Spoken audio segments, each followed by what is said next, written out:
Hoji Akbar aka, Cobalt'dan keyin Cobalt sotib olarmidingiz? Yo'q. Hoji Akbar aka, Cobalt'ni olganingizga qancha bo'ldi? Cobalt'ni olganimga 2 yil bo'ldi. 2023-yilda oxirida olgandim.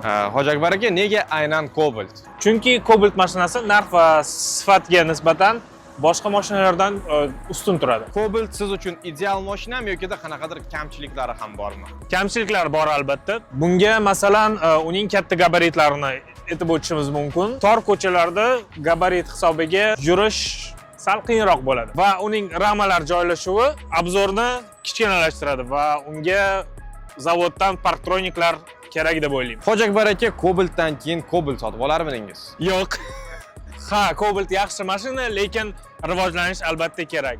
Mashina bozorida bundan ham yaxshi mashinalar ko'paymoqda va Cobalt hali o'z o'rnini yo'qotmaydi. Va oxirgi savolimiz, Cobalt yoki-da Gentra?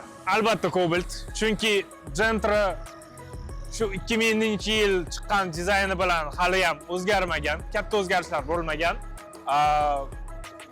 Cobalt qulayroq, yurish bo'yicha ham yumshoqroq hamda salon bo'yicha ham Gentradan ancha yaxshi.